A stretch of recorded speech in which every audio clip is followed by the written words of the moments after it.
I'd like to thank Rabbi Rubenstein for that introduction, most of which was entirely untrue, but that's why I asked him to do it.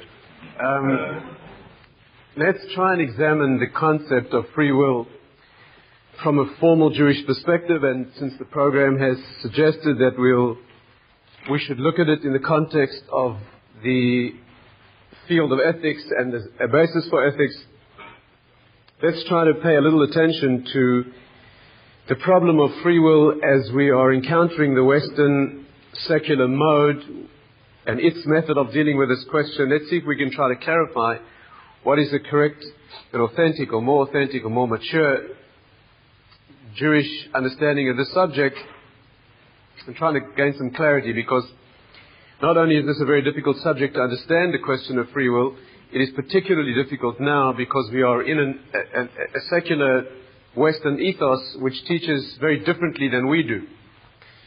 So let's see if we can try to clarify that polarization perhaps, and feel out some of the areas of this deepest of Torah subjects. And if you have any questions after that, if I'm able to, I'm very happy to try to answer.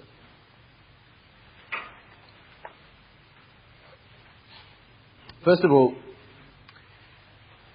a lot of material to cover. First of all, the reason that the subject is intrinsically difficult is because it's based in the deepest area of Torah thinking. Hesitate to use the word mystical, but the truth is that free will does live, the faculty of free will, the locus, if you like, of free will in the mind, is situated at the root of consciousness, and that place which has no prior elements. To put it more plainly, the paradox of free will is that you never can ask why a free will decision is made. It's not a legitimate question. That's the first paradox. If you ask why someone chose to do this or that in a moral ordeal, it's not a legitimate question. Because as soon as you ask why was this done, why did the person choose A or choose B, you're implying that there's a prior cause. And if there's a prior cause, then this decision was not free. So the mystical nature, if you like, or the paradoxical center of free will is that it's justified in its own terms only. It can be understood only in its own terms. You make a free will decision because you made that decision, not because of anything else. And the secular mode now is teaching that you make your so-called free will decisions because that is the result of all your inputs. When you put together all your genetics and biochemistry and cultural influences and sociological, psychological, etc. influences, then this is the natural output, which of course means that you're not free. You're only acting out an output that is commensurate with the inputs. And we're forced into a position, you have to say, and it's correct from a Jewish perspective to say that when you make a really free decision, you're making that decision because you made that decision and not because of any reason. Are we together so far? It's going to be a long morning. So that's intrinsically why the subject is difficult, because it is the root of consciousness, and it is the point from which everything else flows. It's not the result of anything; it's the cause. The faculty of free will is located in a focus in the mind that we call ratzon. Ratzon in Hebrew means desire, or will, or volition. Free will, the free will decision, is really only a manifestation of a volition that chooses to go in this direction or that. But the tool that's being used is ratzon. The word ratzon in Hebrew has the same numerical equivalent as the word makor, which means a source. Which means it is the source of consciousness. There's nothing prior to that causes this decision. And we'll have to explore that and examine it. It's not an easy subject. The second area, the second reason perhaps, that this is a difficult subject is because of the Western concept and the direction in which that is moving. And I don't have to tell you, I'm sure you're aware, that in Western thinking, the position now is moving inexorably towards a position in which free will has very little part to play, and perhaps soon they'll get to a position where free will does not exist at all. In other words, the Western thinking now, if you can generalize about it, is that you really are not free. You really only manifest outputs or reactions, let's say, to all the inputs that are given. And of course the underpinning for this theory, this thesis, is evolution. Since then, their conception, you are just an accidental biological organism, and all lower, so-called lower organisms are all their actions are predicated upon nothing other than the technical inputs. Therefore, when an amoeba does what it does, or a worm does what it does, or a plant turns towards the light, since there's no free will concept there, there's only a response to mechanical causes, so it follows that a human being, for all your sophisticated thinking about it, is really nothing other than a constellation of instincts which themselves are based on technical details. And therefore, what you do is really no more meaningful in terms of its freedom than what a gorilla does, or a amoeba, or a worm, or a plant. And so we have to struggle against this from a spiritual point of view, and it's an impossible discussion. Because the center of free will from our perspective is something that cannot be understood in terms that are more primary. It makes it a very difficult subject. Let's try to spend a moment characterizing where the current secular position is on this matter, because it's critical in order to understand the Jewish perspective. Today, if you read psychology and sociology and criminology, perhaps in particular, you'll see that the intellectual position is moving, generally speaking, more in the direction of lack of free will. The trend today is to say that people behave the way they do because of their inputs, whether those inputs are soft like psychological and sociological and cultural, or they are hardwired, as they put it, biological, genetic, biochemical. Nevertheless, those are the causes of the behavior.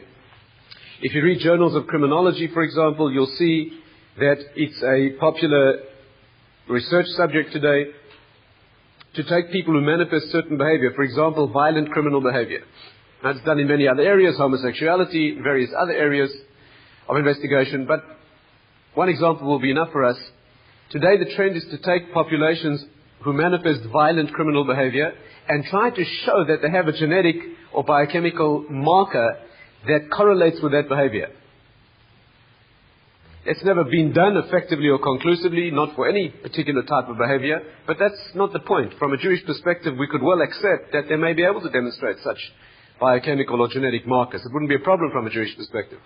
But let's for the moment assume that it could be done. So the trend is to say, well, this is a population of violent criminals, and we can show that there's a statistically unbalanced element that we can pick up here, whether it's genetic or biochemical or whatever it is, but something we can measure, whether it's based in PET scans in the brain or whether it's whatever it is. The very strong implication of this work is that they are less responsible for the violent criminal behavior because there's a causative element, namely their genetics, the biochemistry. There's a challenging thought. We'll have to deal with it seriously from a Jewish perspective. If it could be shown that there are forces moving a particular population or individual in the direction of certain choices, if it could be shown, and I have no doubt that it could be, we'll have to deal with that seriously from a Jewish perspective, because their tendency is to say, well, free will is really minimized because these are the causes. And theoretically, if they go all the way, they'll end up saying that this person is not free at all. The reason they acted violently in that situation is because their cultural, biochemical, genetic, etc. factors are really the cause. And of course, if they get to that position, there'll be no such thing as justice.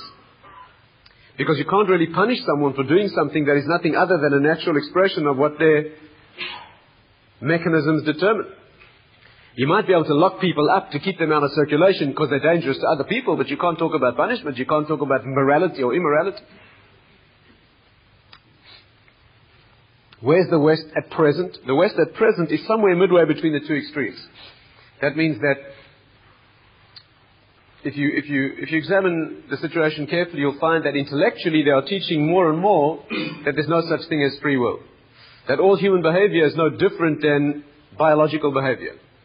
But yet you'll see that in the inner sanctum of their consciousness, they still function as if there is free will with accountability. At the moment there's that paradox. When the professor of biology teaches his class that deep love between a man and a woman is nothing other than a technical biological mating instinct, it has no meaning. That which we call romantic love, and deeper than that, genuine, real, long-term love, the meaning of a relationship, what in Judaism we call the sanctity of the relationship, he teaches his class that that's all ridiculous. That what happens between two human beings is no different than what the animals do in the jungle, just we have a more sophisticated chemistry that thinks about it differently, that's all. But when he comes home and finds that his wife has run off with the professor of the next door department, he doesn't say, there goes one more gorilla. He doesn't say that because in his inalienably human heart, he understands that it's not like that. Of course, when he catches himself feeling that way, then he rationalizes, and he says, well, of course, this doesn't really have any intrinsic meaning, it's only biochemical. But something very deeply disturbs him, makes him uncomfortable about that, because the human being in his non-technically thinking moments knows that there is a meaning and there's a freedom. But of course, in intellectual mode, that's not included. And you find many examples of this paradox, this dichotomy. It's part of what fuels the problem of distinction of definition between humans and animals. You know, that's a very confused area. In New Zealand some time ago, I don't know whether they carried it through in Parliament, but there was an attempt to vote into effect animal rights. Chimpanzees, higher apes, that they should have civil rights. Right? Civil rights. Why? Because we're only narrowly distinct from them in the evolutionary scale, and therefore if human beings have civil rights, then it follows that gorillas should have civil rights. And there was a serious move, whether it was passed or not, I lost track of the discussion, in the New Zealand Parliament to enact civil rights for chimpanzees. Someone then got involved, someone then stood up in front of the Parliament and said, what about rats? What about rats? If you give civil rights to gorillas, you know, why are you prejudiced against rats? Well, they're still thinking about that. But the point is that it's a serious question. It's a serious question. The distinction between an animal and a human is not a simple distinction. It will not be found in the technical, biochemical, genetic realm. It's not found there. It's only found in the root of consciousness in this particular dimension of freedom.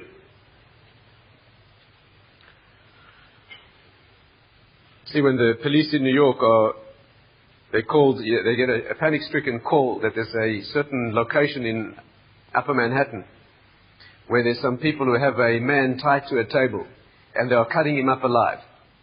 So the police scream down there with their sirens blazing, and they run into the room, and it turns out to be the postgraduate anatomy dissection hall in Cornell University, and what's tied to the table is a lightly anesthetized gorilla, and the postgraduate students are dissecting this gorilla. So the policeman says to the student, why did you call us? You said that there was a man being cut up alive. So the student says, yes, officer, this creature here is a very close relative of mine. Now, it's a very narrow schism between us in evolutionary terms. Our professor has taught us that we are very close cousins. Well, what happens is the policeman spits on the floor and he leaves, because the policeman understands that a man's a man, a monkey's a monkey. But the professor of the department's in real trouble, because he's been teaching his students that there's really no significant and intrinsic difference between us. And according to him, if you can do this to a gorilla or a chimpanzee, what's to stop you walking across the road into Central Park and picking up some homeless hobo and doing the same to him? Why not? And if it's wrong to do it to that hobo because he's human, then what gives you the right to do it to this poor animal? And there's no intellectual answer to that. There's no Western approach to that yet. And of course, this is finding its expression. This non-distinction between humans and animals is going further and further. A friend of Rabbi Rubinstein's and mine was traveling recently by air. And the lady next to him was served a vegetarian meal. So he thought maybe she was Jewish, the young rabbi. So he said to her, oh, are you also Jewish? So the lady turned out not to be Jewish. She was a very proud vegetarian, very idealistic vegetarian. So she said to him, no, but I don't eat other animals. I don't eat other animals. In other words, we are part of the family of animals, and I don't eat other animals. It would not be fair. So our friend answered her in a very kindly fashion. But the correct answer to that statement is, why not, lady? Other animals do. In other words, if you believe you're part of the family of animals, take a bite out of his neck. What's the problem? If they do it without compunction, what's your problem? Well, you see, the reason she doesn't eat other animals is because she's human. That's why. She understands this concept. Other animals, if she really genuinely believed she was part of the family of animals, she'd have a problem eating them. But there's such a confusion in this area. And therefore, the present position is that emotionally and at a level of natural reaction, there's a consciousness that there is such a thing as free choice, and therefore heroism and reward, negative actions and punishment that are blameworthy, and that's the inner consciousness. But in the technical discussion, intellectual discussion, the position is moving further and further towards a position in which they will soon hold, it seems, unfortunately, that there really is no accountability and there is no free will. Now, from a Jewish perspective, let's switch now to our perspective and see how do we deal with this issue. How do we deal with the technical inputs? What is the Jewish answer to this? Let me give you an example. I'll give you two examples for your consideration. Two examples that I think put the problem very plainly. One example was provided to me by a friend of mine who's a psychiatrist who happens to be dealing with a young Jewish girl. This girl's 21 years old. She comes from a good family. She's intelligent. She's a nice-looking girl, a wealthy family. Ostensibly no problems. But this girl has a particular psychological problem. Her problem is that when she walks into a supermarket and she puts sweets in her pocket. She has an inordinately strong compulsion which leads her a tremendous pleasure from taking sweets and put them in her pocket. Right? She has a tremendous difficulty resisting that. It's a well-known psychoneurotic problem. She has a tremendous compulsion inducing her to do this, tremendous pleasure she feels when she does it, and a great difficulty resisting. She has as many sweets as she could possibly eat at home. She has all the money she needs to buy as much as she wants. This is what she does. This is her problem. Now, my friend discussed with me his problem. His problem is that she's in court now for the 10th time. The judge is asking my friend to testify about whether she's sane or not. If my friend testifies that from a psychiatric point of view she's sane, that means she's not psychotically detached from reality, she knows what's going on, she knows the difference between right and wrong, then they'll put her in jail. There's a sweet, sensitive Jewish girl. If they put her in jail, it'll probably kill her literally. On the other hand, he cannot tell the judge that she doesn't know what she's doing. She's not acting under a psychotic delusion. She's not having temporal lobe epilepsy where there's a complete absence. She knows exactly what she's doing. She knows it's wrong. She hates herself for it. She's undergoing therapy. She's making an effort. Now, we're faced with a genuine Jewish problem. From a secular perspective, there's much less problem with that than there used to be because they're moving further and further towards saying, well, this girl has some genetic, chemical, cultural, sociological, psychological, whatever it is, but it's a problem. And therefore, to the extent that she has the problem, she's less and less responsible, maybe not responsible at all. But what do we say from a Jewish point of view? Let's assume that this girl has let's assume she has a biochemical problem. Let's assume she has a genetic problem. Let's assume you could measure it and show it chemically and genetically. Would we say she's not free, she's not accountable? Would we say that? We wouldn't. We'd say she's accountable. But the question is, but what do you do about the compulsion? What do you do about the problem? You can't ignore that. You'd have to be a fool to say it's irrelevant. Of course it's relevant. So how do we resolve this from a Jewish point of view? Let me give you another example. A few years ago in New York City, in Central Park, some youths from Harlem attacked a young girl. She was jogging through the park and they attacked her brutally. They left her almost dead. They very seriously injured her. They were subsequently arrested and they said they did it for fun.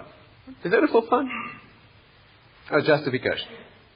Now that happens all the time in New York City, I'm sure. But what's unusual about this case is that during their trial, the defense raised a new argument. And the argument that was raised, and of course it's a symptom of this, it's a symptom of the psychological understanding of this generation. The novel defense that the counsel for the defense raised was this. They said that the reason that these youths should be acquitted is because they grew up in very disadvantaged circumstances. They came from the ghetto in Harlem. They had no role models. They were exposed only to violence. Their parents abused them and beat them and abandoned them. They had the very worst examples, and they were severely disadvantaged emotionally, psychologically, and in every other way. And therefore, they're not accountable for their behavior. Now, that's a serious issue. If you say that, then there's no accountability, then there's no justice at all. On the other hand, if you hold them accountable for this act of violence, you'd have to be a fool to say that that disadvantaged upbringing is irrelevant. Of course it's relevant.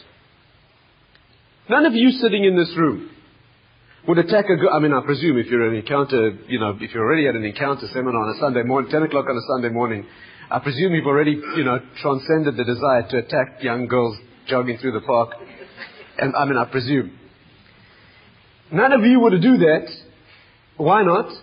Because you'd be nauseated by the thought. You wouldn't be, that wouldn't represent a pleasure for you. You'd feel sick at the thought. Why? Because you're privileged. Surely you have a much more sensitizing and sensitive upbringing. You're exposed to much more refined things than that. Surely their problem is connected to their disadvantaged backgrounds. You'd have to be a fool to say it's not. So we have a serious problem. If you'll say that their background is relevant, then you're diminishing the responsibility. Are you with me? How do we handle this from a Jewish perspective? How do we say that the background and the compulsive elements, those non-choice elements, are relevant, and yet say that people are fully accountable? How do we say that? You agree we have a problem? Not sure. Let's see if we can analyze this from a Jewish perspective. It's a fundamental issue. It flies in the face of modern Western thinking, and it's at the root of Torah ideology, if you like. So let's try and work it out.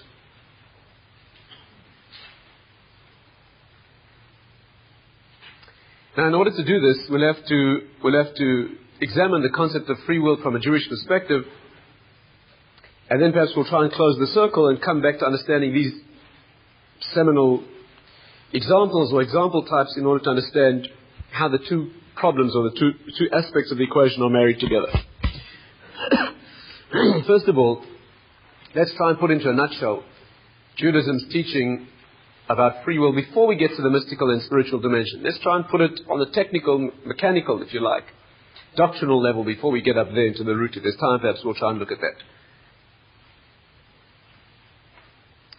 First of all, our teaching is that free will is limited in two planes, if you like.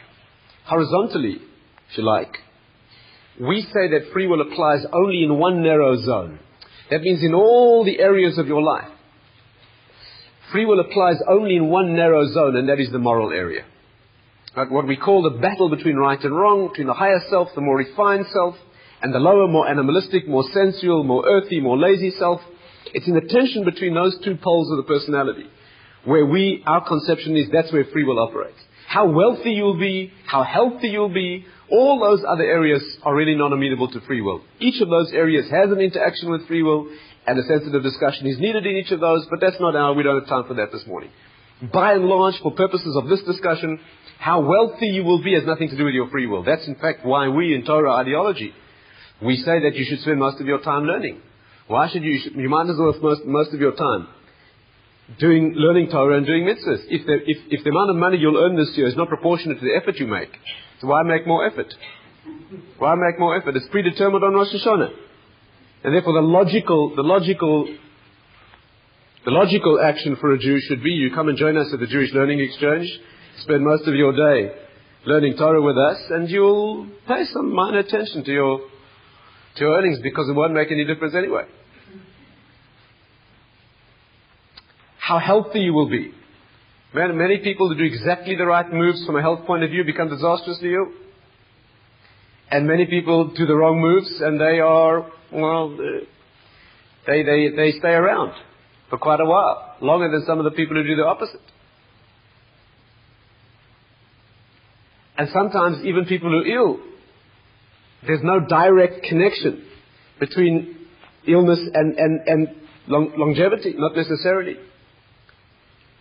When Issa Zalman Meltzer got married, talking about one of the Torah leaders of the previous generation, his wife was a daughter of a great Torah family as well.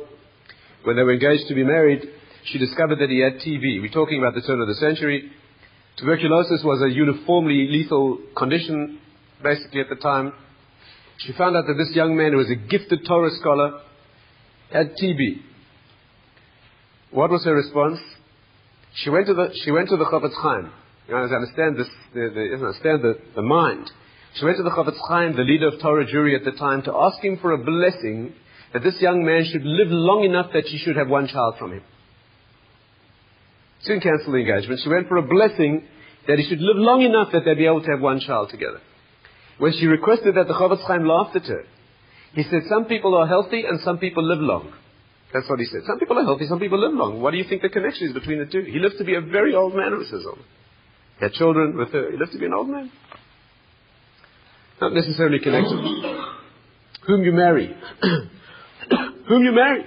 A large component of that is not part of your free will. For example, whom do you meet in order to be able to marry that person?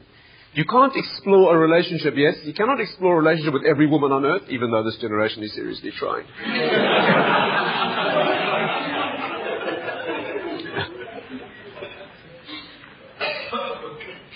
There are certain limits to the possibilities that can be presented.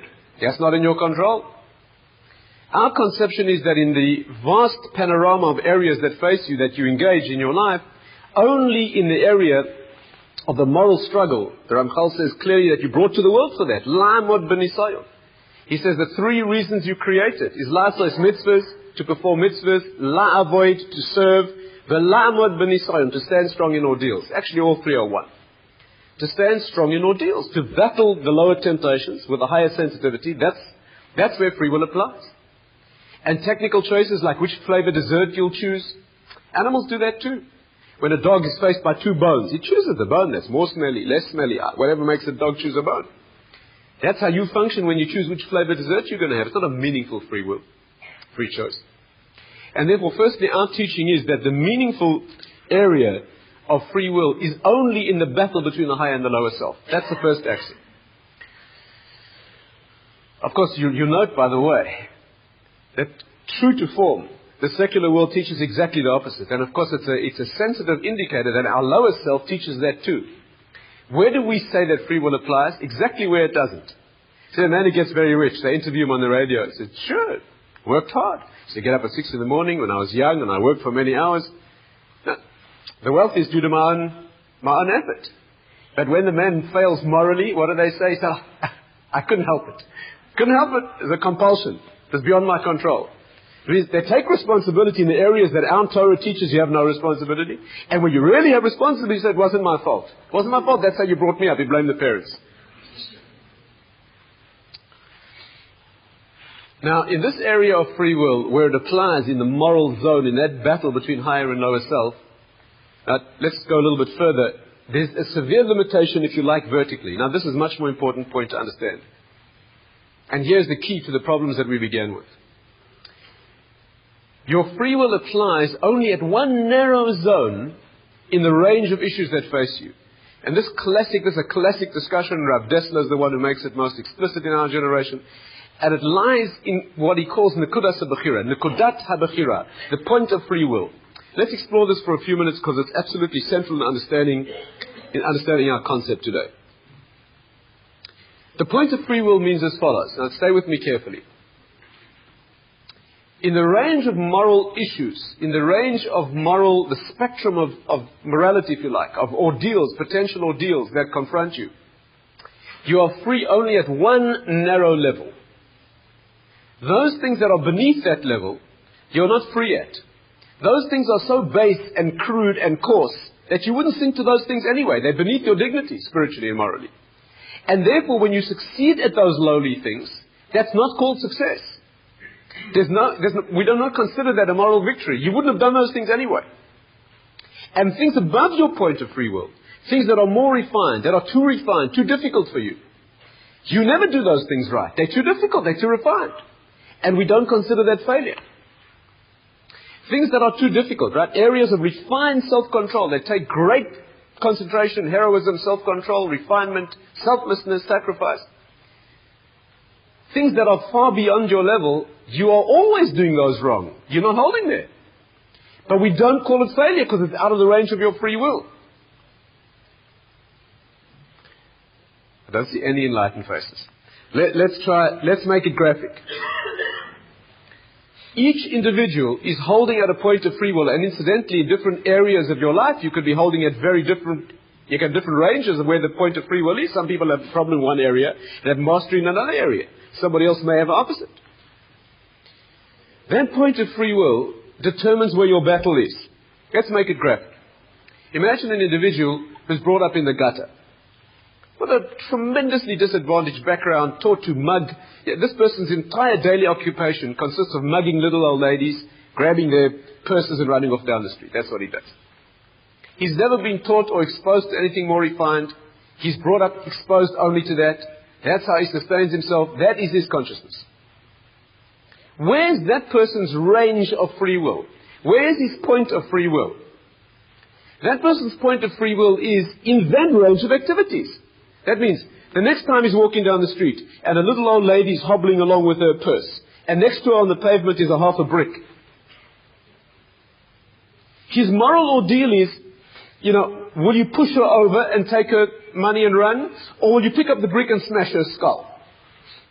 And if he resists the temptation, if he comes to the moral realization and sensitivity to realize that it's not necessary to kill her, and he allows her to live when he could have done the opposite, so Rabbi Tatz says that he achieves a tremendous moral level.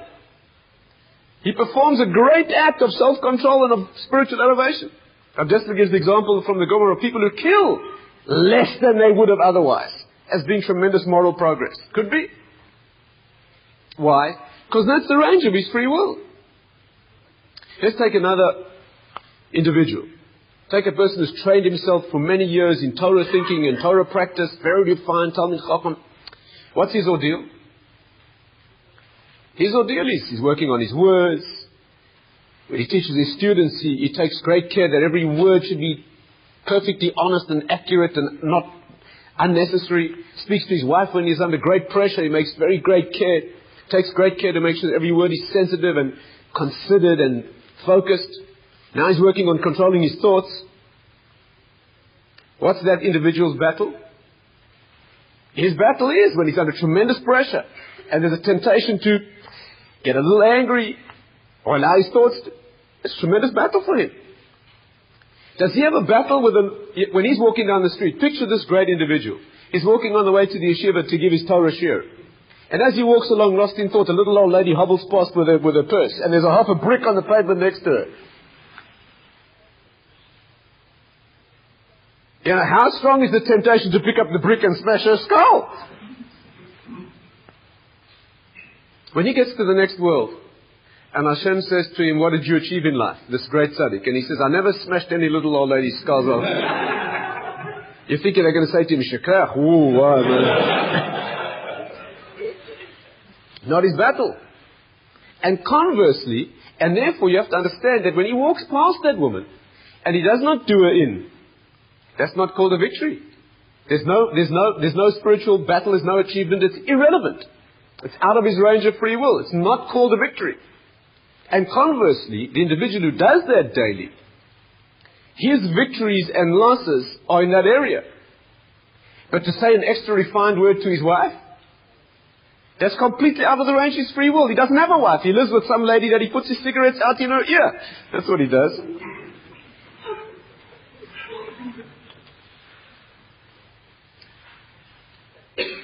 Is the point clear? In other words, your free will is located where you're holding.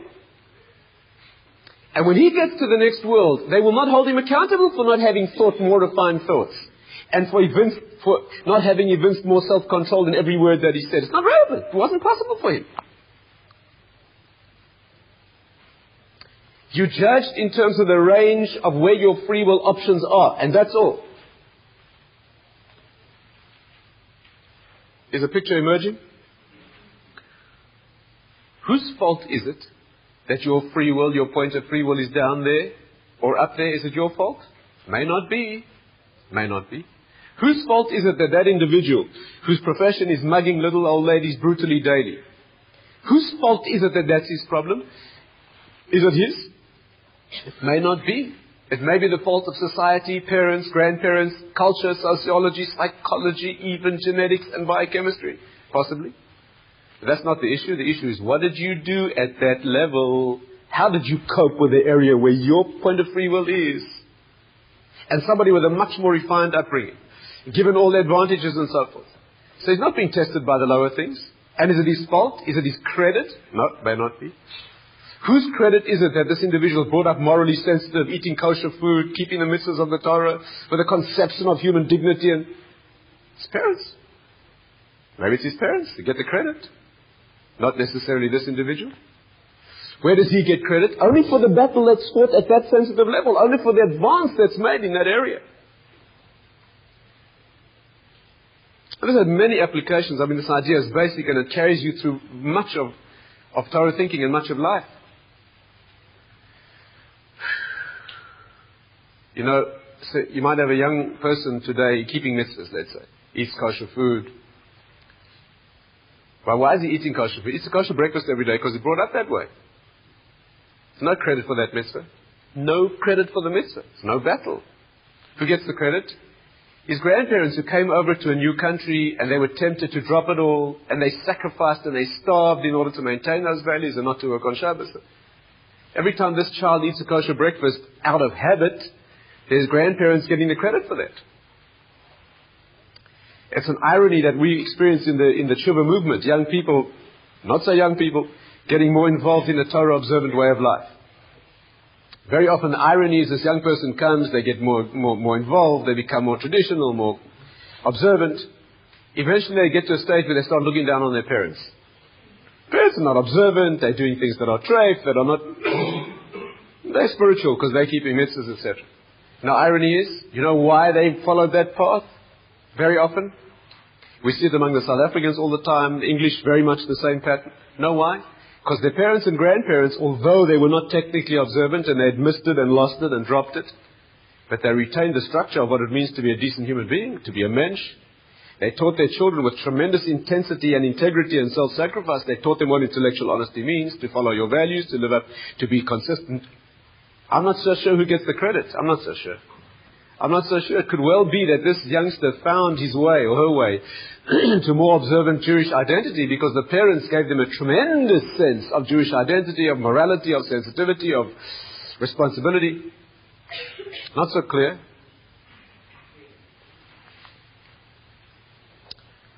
The concept in Jewish thinking is the reward and the spiritual growth it's always located at the point where the free will effort was made. The consequences that are automatic, there's no reward for that. You know, I'll give you one example. You know, on Rosh Hashanah and Yom Kippur, our sources say that the books of the living and the dead are opened. You familiar with that? The books of the living and the dead. People are judged every Rosh Hashanah. The spiritual question here, if you have a spiritually sensitive mind, the question is, why are the dead judged every year? By definition, there's nothing they could have done during the year. Our concept of the next world is that you cannot do anything there. Right? Once you leave your body, so you float with a momentum that's been built up during a lifetime, but you cannot do anything new. What sense does it make? Are you with me? If a person dies here, and the next year in time, in whatever time means in the spiritual world, they're judged again. And a year later, they're judged again. What sense does that make? By definition, they could not be any different here than they were a year before. They're not in the world. There's no tools to manifest to do anything. They could not have used their free will in any way. They couldn't have done anything. So what sense does it make to judge them again and again and again? By definition, they couldn't be different. You hear the problem? Anyone out there? You hear the question? Now, there are a number of answers to this fascinating question, but in today's terms, the answer is this. You know why this person's judged here differently than they judged here? Even though they did nothing, they were a passive soul in the spiritual world, entirely immobile. You know why? Because during this year of human experience, during this year in the world, many things took place that are the direct consequences of something that this person did back here when they were alive. This person died 500 years before. And before they died, back here they had a child. And they brought up their child with certain values. And the child had children, and the children had children. And now 500 years later, there's 3,745 great-great-great-grandchildren in the world. And every activity of each and every of those great-grandchildren during this year is all accruing to the credit of this individual, because they're the original cause. You bring up your child with Torah and mitzvahs, let's say. And the child grows up habitually doing mitzvahs. Not because they chose it, they know it better. That's their norm. They don't get the credit. You get the credit. And their 14 children, and their 455 great-great-grandchildren, all living a morally sensitive way of life, getting no credit for it. They're doing it out of habit. Who's getting the credit? You. And the converse too. If you make a mistake and you desensitize your children, small thing. The father's talking on the telephone, the 4-year-old's playing under the table. And the father says to his friend, well, it's not quite true, but tell him anyway. One comment in a business discussion. Little child hears under the table that it's okay to twist the truth when you need to. He grows up with a desensitized vision of what it means, the truth. And his children, and a century later, there are 35 or 40 or 400 people in the world behaving a little bit more sharply and deviously than they should be. And you know who's squirming in pain for that? You know who's reliving that moment again and again and again? That's the grandfather who made that comment. He let it slip. He's the cause. Things attach themselves back to where the change of where the cause is located.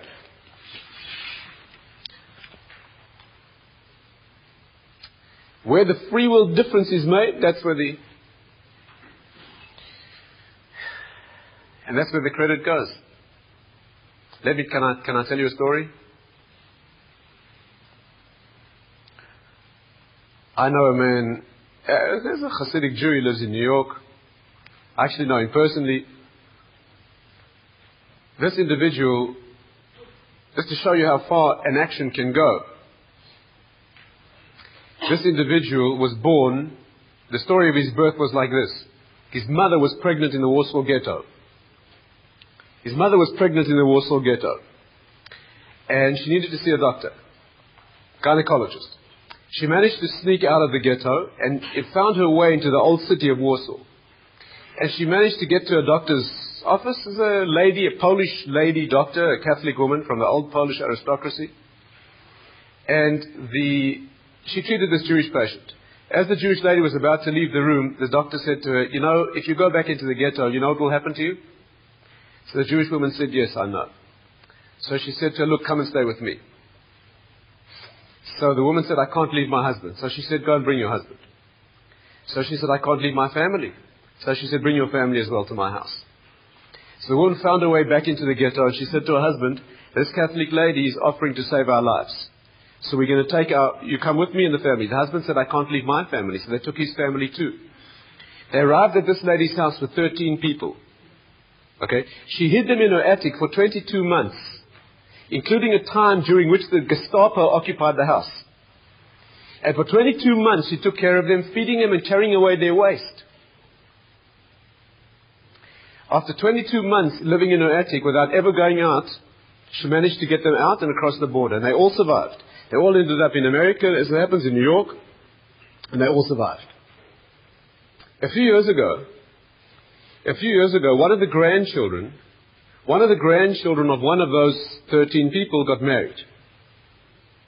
And at the wedding in New York, at the wedding itself were 200 people descended from the 13 people that she had saved. At that wedding, at that single event, were 200 people who were there at that wedding because of that woman's action.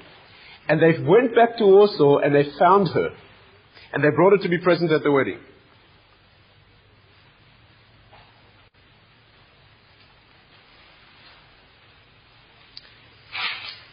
They went back to Warsaw and they found her and they brought her.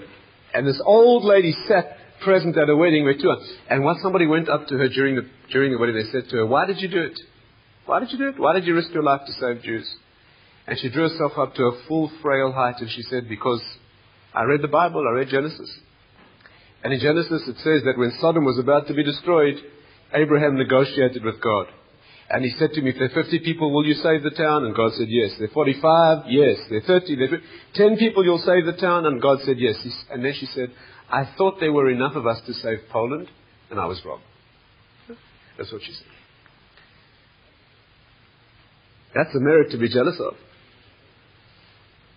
There was then, who knows how many people there are now. And you know where those people trace themselves back? These people doing Torah and mitzvahs in the world, bringing families into existence, elevating this to one woman who did one particular action.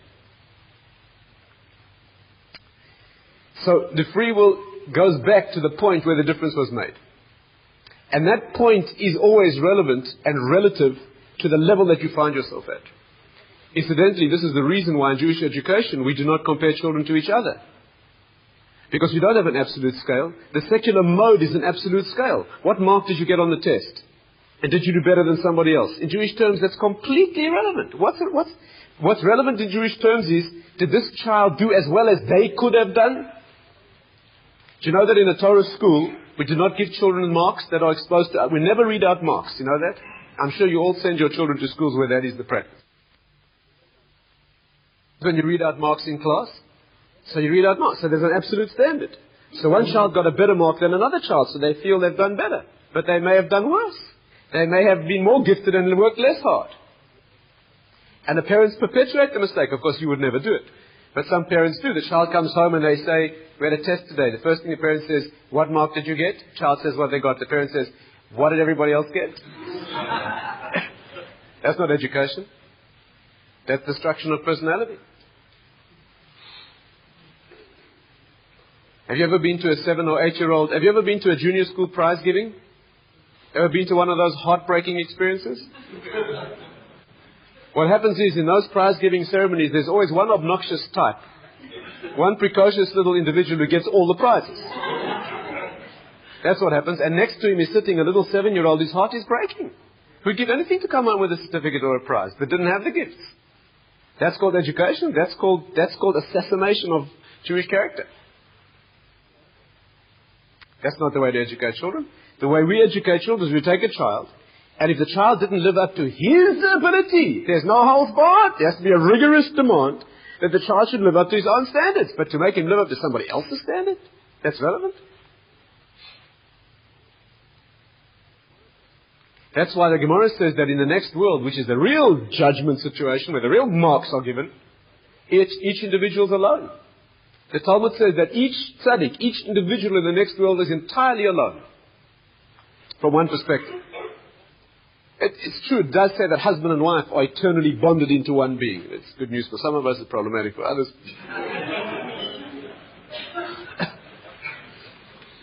But that's only because husband and wife were one being before they were brought down to the world.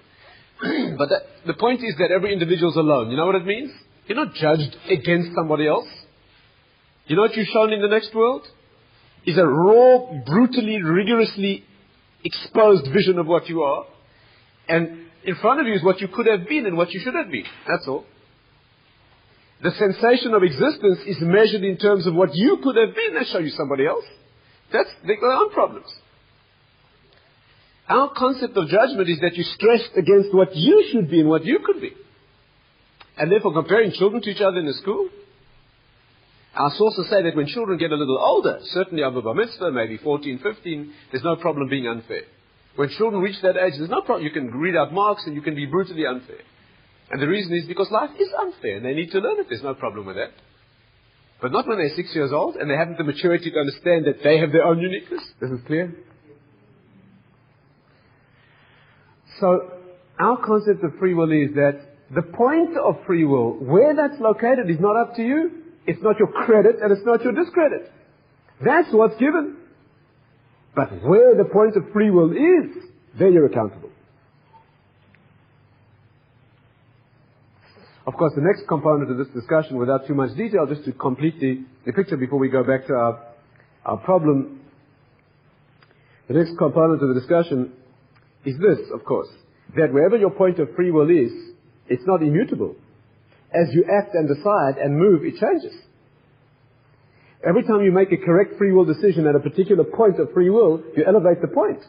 And your next ordeal is more refined and more difficult, but you're a stronger individual. Is this clear? If you play tennis in your club, and eventually you become the best in your club, you've got to go and play the champions of other clubs. No good playing the same people. There's no game left. And when you play the champions of other clubs and you can beat them, you have to play the national people. As you become better and you have more muscle and more prowess and more power, you have to deal with bigger adversaries. And that's why growth is unlimited. Because you climb the spectrum of the point of free will every time you move. When you pick up weights in the gymnasium, right, so you build muscle. The more muscle you build, the heavier weights you have to pick up in order to build more. And the way the point of free will is structured in the spiritual world, is that you're always given ordeals at your level of free will. And as you make an effort and overcome your level, well, you'd outgrow free will, wouldn't you? If your negativity, if your drive to evil and to earthiness and to the lower things, if that stayed as it was before, as you grew, you'd outgrow free will. The next battle would be a walkover. But that's not the way it works. As you become more powerful spiritually, So your next ordeal is more powerful. Why? So that you can be locked in battle with your own lower self always. That's the purpose of life. How does that work? How is it that as you grow spiritually, your negativity grows? What we call the Yetzer Hara, the own force of evil or force of destruction, how does that grow when your positivity grows? The answer is because there's only one of you inside. This conception of having a positive force in you and a negative force, you have to understand what that means. It doesn't mean that you're schizoid. It doesn't mean there are two personalities inside. Our definition of good and bad is only the direction in which energy is channeled. Let's try to make this clear. The Jewish concept is that there's no good and bad in the world at all. There's only more powerful and less powerful. Good or bad is how the more powerful or less powerful is channeled. Is this clear? No. You see, this thing over here, there's 220 volts, yes, in that thing. There's enough current in there to run a few appliances and a few lights and so forth. On the other hand, if you put your fingers in, it's unpleasant. It's unpleasant. It's probably not lethal, but it's very unpleasant. If you take the high tension lines outside, 11,000 volts, there's enough power running through those things to power a whole city. But if you touch one of those, you'll be fried. The concept is the more power there is, the more good can be done with it. And in proportion, the more damage. The thing's not good or bad. It's only more intelligence, more money. Person has more money. Is that good or bad? It's neutral. It's just more powerful. If they use the more money in a more positive direction, they generate more good, but in exact proportion they can generate havoc. Let's say a person is powerful and charismatic and influential as a personality. That's a gift. Is it good or bad? Depends what it's used for. If it's used to influence and uplift, it's positive. If it's used to... Is the point clear? In your own character, you don't have good or bad. You simply have a more powerful, more together, more unified, more cogent, more cohesive personality. And the question is, which direction do you take it? You become a great leader and uplifter, or you can become a leader to destruction, people to destruction. And therefore what happens is, as you flex your muscle spiritually and you overcome and you grow in free will, you become a bigger mensch. You become a bigger person. So your negativity automatically is it's the same power, the same energy. And at this new level of power, in which direction will you go? You have a new free will battle. And yesterday's free will battle passes out of existence. Because you've outgrown it. The person steps out of his office for lunch. He's about to cross the road into the seafood deli. You know, where they serve the shrimp on lobster with the laced with the bacon thing and the cheeseburger. So, yeah, he's been eating that lunch for many years and he loves it.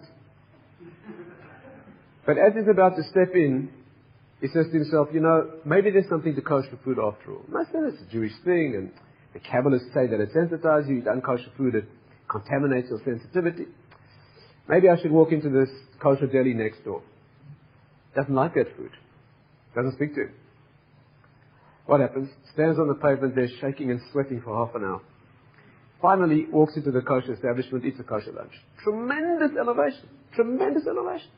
A spiritual value overcame an earthly sensuality. Tremendous control of free will that was. What happens the next day? Steps out for lunch. Same battle. Not as hard, not as difficult. Eats a kosher lunch. The Gemara says after you've done that 3 times, forget 3. After you've done it a few times, says the Talmud, no more reward. Because now it's habit. Every time this individual walks out and eats a kosher lunch, out of habit, no reward. There's the benefit of the kosher food, and there's the voiding of the intrinsic damage of the unkosher food. But there's no battle of the self, and there's no more reward. He's outgrown it. If you're the world all-stars martial arts champion, and you're striding down the beach, you know the characters who walk down the beach with the women dripping off their biceps. And as you're walking down the beach, a 3-year-old walks up and punches you in the knee. And let's say, you forget all your spiritual, self-control things. You tear the kid apart and grind him into a paste. And when you get home, you know, your mother says, you say, yes, you won a battle today. You know, of course you didn't win a battle, that wasn't a battle. Or if you, conversely, let's say you play the world champion tennis player, let's say. And during the whole match you never see the ball at all, ever. Right. Then you come home and you're very dejected, you say you lost today. You didn't lose, you didn't play.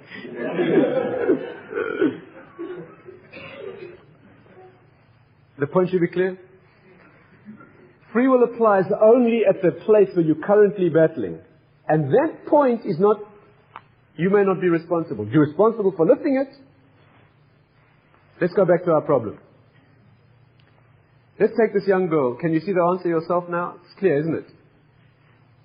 This young girl who has a compulsion. She had tremendous pleasure from stealing sweets in the supermarket. Is it her fault? Maybe not. Maybe not. Where's the fault lie? Maybe genetic, maybe biochemically, maybe. Maybe it's cultural, sociological, psychological. Maybe her father said something when she's 3 and her mother did something when she was 4. Maybe. Is that her fault? No. But whether she puts out her hand to take the sweets or not, that's her accountability. The fact that this battle is her area of free will may not be her fault. But whether she succeeds or fails in the moment of crisis at that point of free will, that's up to her. And if she takes the sweets, Jewish law says she is accountable. She's less accountable. You have to understand here, there are two dimensions of Jewish law here. One is technical in a Beis Din. That means, will she be held guilty for stealing? The answer is yes. Full force of the law, 100%. What's the Jewish punishment for stealing, by the way? Won't put her in jail. She has to pay it back. That's what she has to do. And if she can't, she has to go work for them. Put a person in jail and kill them. But you have to pay it back. But in the spiritual world, she's far less accountable than somebody else for whom that was not such a difficult battle.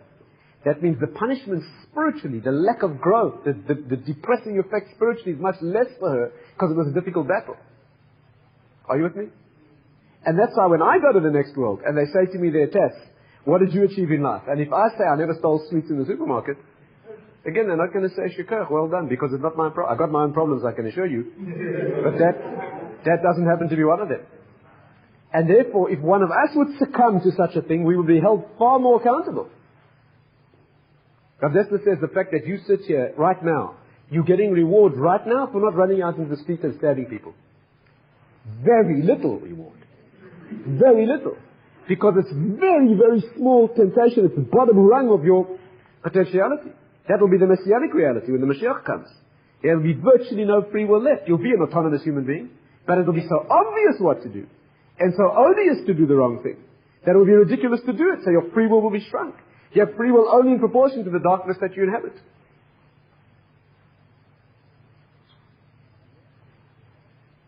And therefore, the Jewish answer is, even if that girl has a genuine issue, provided it's not psychotic, that means provided she still has what we call das, that means the ability to control herself. Whether it's difficult or easy. Difficult or easy only means that's the shifting sands of where the point of free will is. The fact that it's a battle for her is where her free will is located. The fact that it's a difficult battle means that's where her free will is located. And that may not be her fault. But what she does at the moment of ordeal, she's accountable. And don't tell me that the genetics and the biochemistry, etc., mean that it's unstoppable. But her hand goes out like this and she's trying it. That's not the way it works.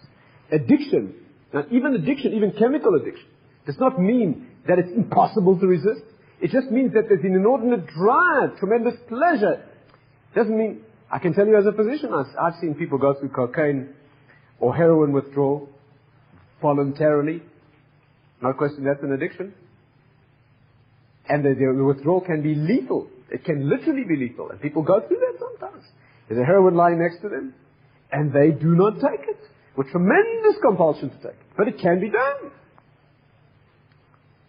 Once you cross the red line and there's no diet, the person's a child, for example, or mentally non-functional to a certain degree, so then there's no accountability. But as long as there's the possibility, no matter how difficult. And similarly with those young men who attacked that girl, is it possible that the fact that that was a temptation for them is not their fault?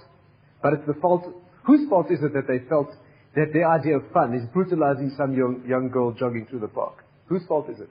I don't know. Maybe it's their parents. Maybe it's the fact that they had no parents around. Maybe it's the grandparents. Maybe it's society. Maybe it's New York City. Maybe it's the movies. Maybe it's all of those. All of the above, none of the above, some of them, I don't know. May not be their fault. But when they went out and did it, when they were tempted to do it, they're accountable. They had enough moral sensitivity to know they wouldn't like it done to them, right? Right? That they knew. That they understood. What is considered crossing the red line? That is totally aberrant behavior. That's not. So it depends. If a person walks around, let's say this person walks around throwing stones through people's windows. Totally wantonly throws rocks through people's windows all the time. Does that mean that he's not sane? Depends. Does he throw rocks through his own windows? If he throws rocks through his own windows, he's insane. He's exempt.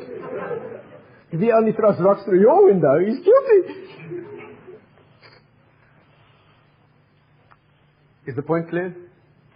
This is the beginning analysis of the question of free will, where it's located on a technical scale. In other words, the secular world teaches that there are compulsive elements, there are coercive elements, conditioning elements, let's say, that they are regarding more and more as being deterministic. And our view is that those things are 100% relevant. But all they do is, they shift the point of free will. That's what they're doing. They make the ordeal different for you than it is for me. And some people's ordeal may be abysmally low, some people's area of free will, and it may not be their fault. And it may be somebody else's fault. And that person takes the rap in this world or the next world, no question. And that's why we as parents, our job is to bring children into the world the highest level of free will that we can. It makes no difference to them, because they'll only be judged in terms of the range of what was possible for them. But it makes a difference to you. If your children are struggling with an extra degree of sensitivity, so their battle will always be, they will always be judged. What percentage of their potential do they manifest? That never changes. But the fact that their set of potentialities is more elevated in the absolute sense, it's your credit.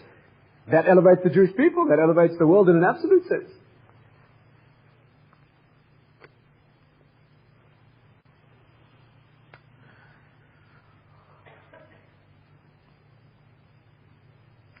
Now there's another and deeper discussion, deeper part of this discussion, which goes into a much more refined and spiritual discussion of the source, but I promise to leave questions. So you have an option now. You can either ask questions or we can discuss that area. In other words, we can either listen to you or to me.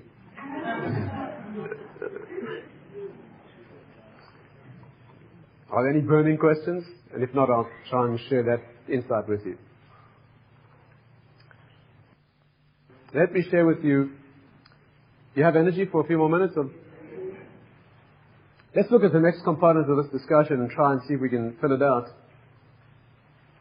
Perhaps a more thought-provoking level, which requires a different mode of thought. And that is that free will lives, as we remarked in the beginning, at that root of consciousness that has no root itself. The word ratzon, which means desire or volition, that tool that is used to axe down on this side of a decision, of an ordeal, a choice, or that side. That word ratzon, the root of the word is ratz, which means movement, all outflow of movement. The numerical equivalent of ratzon is bakor, meaning the source. It is the source. The definition of a source is that which is the point of origin and has no prior point of origin. Otherwise, that would be the source. Right? Yes? If we call free will, the faculty of free will, volition or will, if we call that the source, we mean that you cannot look for a cause or a source of that. Is that clear?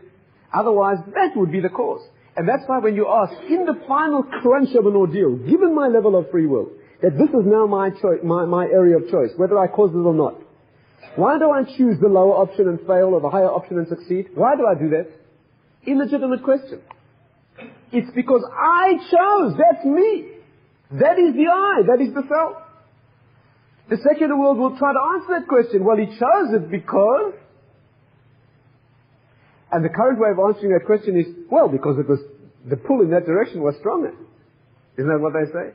When a person's caught in a moral choice, they can go this way or that way. And they went that way.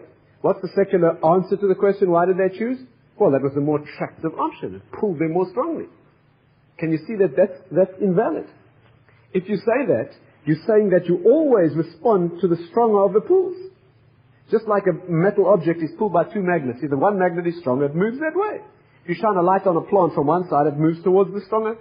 Does it have any choice? No, it responded to the vector, the final sum of the vectors. Is this clear? So if you're going to tell me that every time I respond in a free will ordeal, whichever way I respond, you're telling me that I'm responding to the stronger appeal, the one that pulls me more strongly. You're denying free will. Let me try and put this a bit more strongly, a bit more clearly.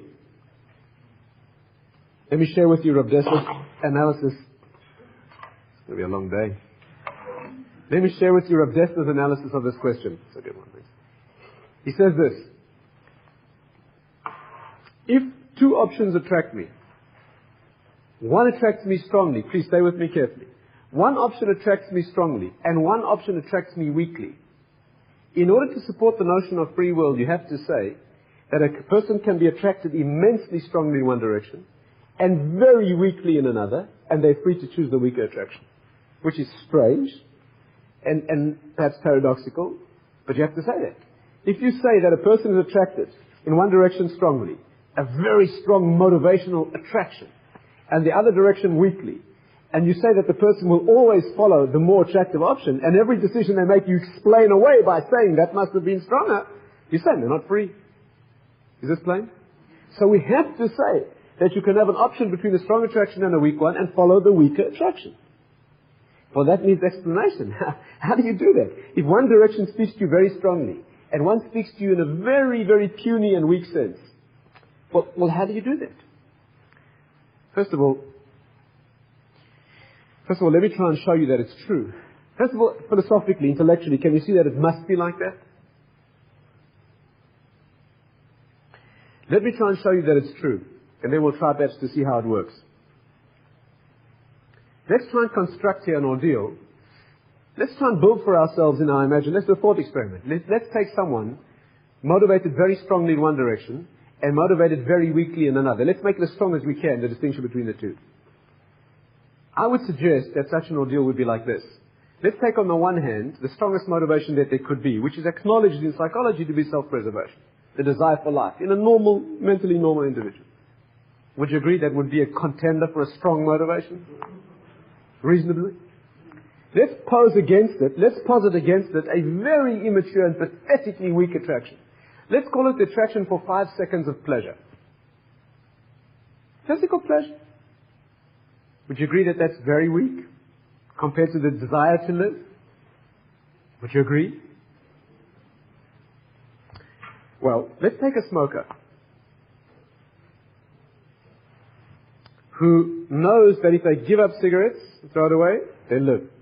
Healthy, normal, alive. Or they can smoke. And what do they get out of it? 5 seconds of pleasure before they feel the cold hand of death closing in and feel like a failure and feel how they've blown it again. Isn't it? So, are you going to tell me they're addicted? That's why. Addiction doesn't mean that there's an unstoppable force. All it means is that the pleasure speaks more strongly. That's what it means. That there'll be more pain in not doing it. That's what it means. Would you agree that? Now we're talking, you see, don't tell me, see, if your mind works like this, well, 1 second. If the person wants to live and they want to smoke and they end up smoking, it must be there was a strong attraction. It means that they don't really want to live that much, probably. It's a person with a death wish. Or that cigarette must loom very large. Or you say to yourself, well, they rationalize. They say to themselves that the cigarette won't really harm me. So I've had patients who they wake up and cough a pool of blood on the floor. They say, I must start smoking filters. Not talking about that.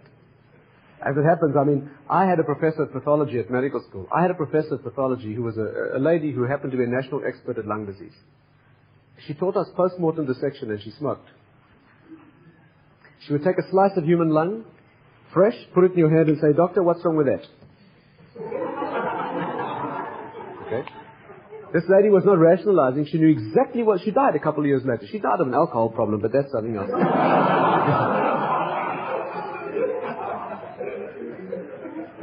The point is that when you talk about somebody, you're not talking about rational, you're talking about somebody who knows exactly what's happening. There's a desire to live, be healthy, strong desire, and the desire for a few moments of pleasure. Doesn't choose the weaker desire. If you're not convinced, perhaps I'll try and give you a stronger example. It happened to me personally. I was a junior intern in the surgical ward. We had a patient, and I can't think of a strong example. If this doesn't convince you, there's no hope for you. This was a man who was 45 years old, and he had a certain vascular disease. It's known as Berger's disease. It's not that uncommon. The people who have this disease are exquisitely sensitive to the nicotine in cigarette smoke, and it causes closure of their major blood vessels. They often end up losing digits, they can lose limbs, in extreme cases. What happens is that the nicotine causes a closing down of their blood vessels, and eventually stops the blood flow to their extremities, and they can lose genetically conditioned situation. This man was 45 years old, he was an engineer, highly intelligent, and he had this disease. He came into our ward with a threatened leg. He had a blue leg, blood was not getting through, and we informed him that if he carried on smoking, he would lose his leg. He knew exactly what was happening. He knew much more about the disease than we did. Intelligent person, researched it, but he liked smoking.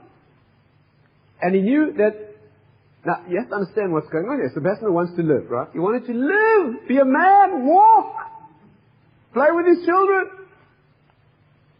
So he takes a cigarette and he says to himself, well, I could just do that and walk and live, or 5 seconds of pleasure, my leg, lose it. He carried on smoking, we had to amputate his leg. The next time I saw him was a year later. He was being wheeled down the hospital corridor in a wheelchair with no legs and still smoking, with danger to an arm. Okay. Now, one moment. What are you going to tell me? That the desire for the pleasure of the cigarette each time is stronger? No. Very hard to support that notion. Which means that it appears that it's possible to be in a situation where you pull strongly one way and very weakly another way, and you can go for the weaker attraction. Now the question is, how does that work? How does that work? How is that possible? What's the mechanism?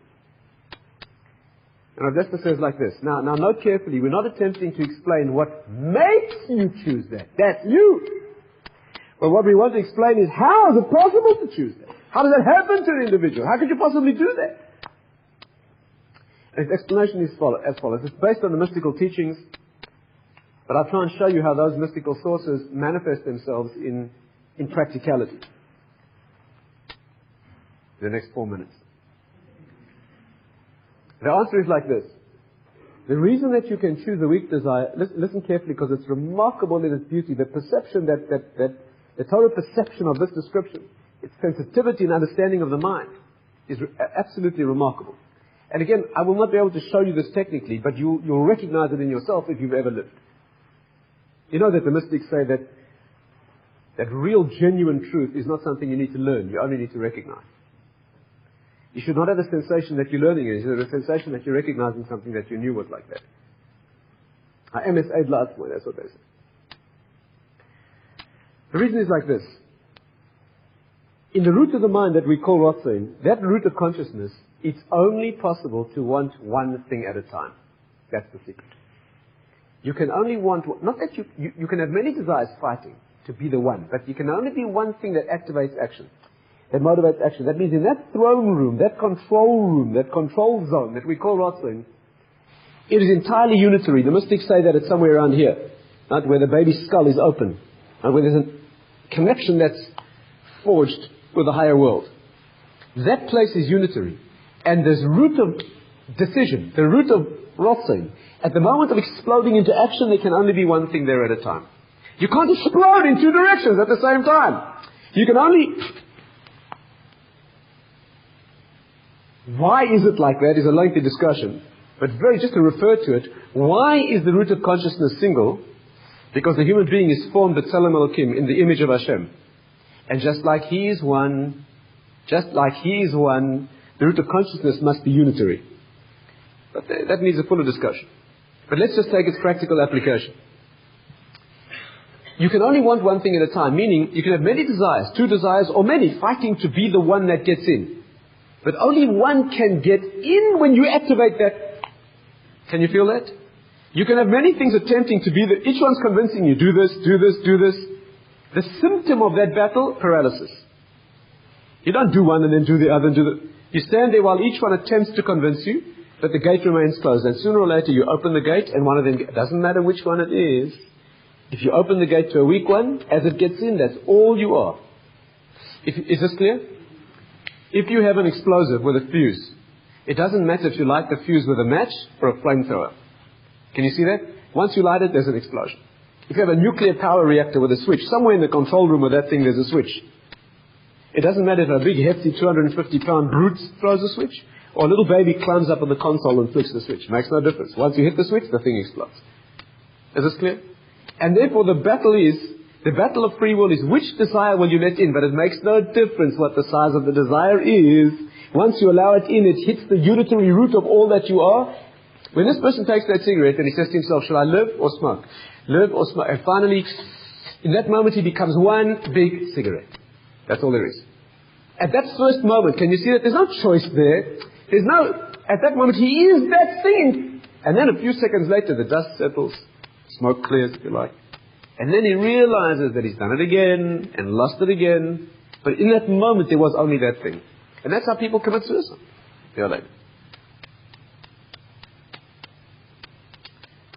Rav Miller, one of Rav Dessler's great Talmidim, just to give you a graphic, tangible illustration of how this decision-making process goes and how that's just to make it a little bit more, we have to give ourselves tangible examples.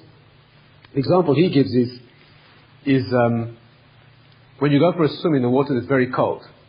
Any place around here, probably in England, I imagine. Go on. For those of us who come from the old country, it's like swimming at Clifton. Right? Not that we do that anymore, but the water there is very cold. Extremely, dangerously cold, right? So you come a long way for the swim and your friends are all sitting on the beach. And you walk down to the water and you put your foot in and 2 toes fall off. But you know the feeling. You say to yourself, this is ridiculous, you say. This is dangerous. I'm just getting out of here. And then you say, just going to go in. So what happens is you walk in a little bit further and one of your ankles freezes solid. So you say, well, I'm leaving. Then you look back and you see they're all watching you. You came a long way for this swim. So what happens is usually you go in very, very, very slowly until it sort of gets above your knees, one kneecap falls off, And usually the process is taking a great deal of time. You usually end up with the water somewhere around here. That's usually what happens. Now after that there's no going slowly. And you're aware that there's only one way to do this now. So you stand there and you say to yourself, just going to go under that water. And you say, just getting out of here. So I'm just going down. And the symptom of the battle is paralysis. You don't go up and down, up and down. You stand there paralyzed while both of them fight to be... Can you feel this? Isn't that what happens? And it can take a long time. It can take a long time. And each of them sort of speaks to you and sort of convinces you, but you don't open the gate. Then the other one speaks to you. And sooner or later, you just go down! Don't you? What happens? Just open the gate and that's all you were. You can go up and down, up and down, up and down. It's very hard to put these things into words because they live in a higher zone. But that's the nature. Free will is opening the gates into the secret root of the mind, the secret root of consciousness, which we call volition. And that opening of the gate is no explanation. It's up to you. But when you open that trapdoor, that gate, whichever one gets in is all that you are at that moment. And it makes no difference if it's strong, weak, logical, illogical, long-term consequences, no long-term, makes no difference. It could be the most puerile and puny and pathetic and frivolous. A few seconds of nothing on which a lifetime that's been built will be destroyed. Or it could be massive and sensible and etc., respectable. Makes no difference. Who causes this one to go in and not that one? You. You. Why did this one speak so strongly and this one speak so weakly? Not your fault. Maybe it was your parents, your upbringing, etc. Maybe that one spoke. Maybe to me that one would be this one's strong. Your fault? No. But which one did you let in at that difficult and dangerous moment? That's up to you. Okay, we'll stop there.